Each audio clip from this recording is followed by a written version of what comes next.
ಹಲ್ಲೆ ಬೆದರಿಕೆಗಾಗಿ ಲೋಕಸಭೆ ವಿರೋಧ ಪಕ್ಷದ ನಾಯಕ ರಾಹುಲ್ ಗಾಂಧಿ ವಿರುದ್ಧ ದೂರು ದಾಖಲಿಸುವುದಾಗಿ ಬಿಜೆಪಿ ಸಂಸದ ಅನುರಾಗ್ ಠಾಕೂರ್ ಗುರುವಾರ ಹೇಳಿದ್ದಾರೆ. ಸುದ್ದಿಗಾರರೊಂದಿಗೆ ಮಾತನಾಡಿ ರಾಹುಲ್ ಗಾಂಧಿ ವಿರುದ್ಧ ಸೆಕ್ಷನ್ 109, 115, 117, 125, 131, 351 ಅಡಿಯಲ್ಲಿ ದೂರು ದಾಖಲಿಸಲಾಗಿದ್ದು, ಸಂಸತ್ತಿನ ಹೊರಗಡೆ ಎನ್ಡಿಎ ಸಂಸದರು ಶಾಂತಿಯುತವಾಗಿ ನಡೆಸುತ್ತಿದ್ದ ಪ್ರತಿಭಟನೆ ವೇಳೆಯಲ್ಲಿ ನಡೆದ ಘಟನೆಯನ್ನ ಸಮಗ್ರವಾಗಿ ವಿವರಿಸಲಾಗಿದೆ ಅಂತ ಅವರು ಹೇಳಿದ್ರು.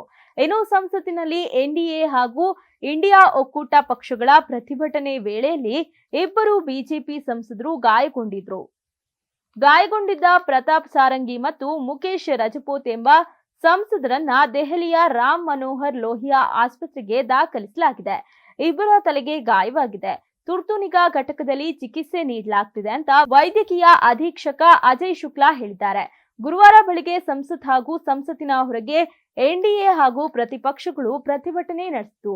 ಕಾಂಗ್ರೆಸ್ ಪಕ್ಷ ಬಾಬಾ ಸಾಹೇಬ್ ಅಂಬೇಡ್ಕರ್ ಅವರಿಗೆ ಅಪಮಾನ ಮಾಡಿದೆ ಅಂತ ಆರೋಪಿಸಿ ಆಡಳಿತಾರೂಢ ಬಿಜೆಪಿ ಸಂಸದರು ಸಂಸತ್ ಆವರಣದಲ್ಲಿ ಪ್ರತಿಭಟನೆ ನಡೆಸಿದ್ರು.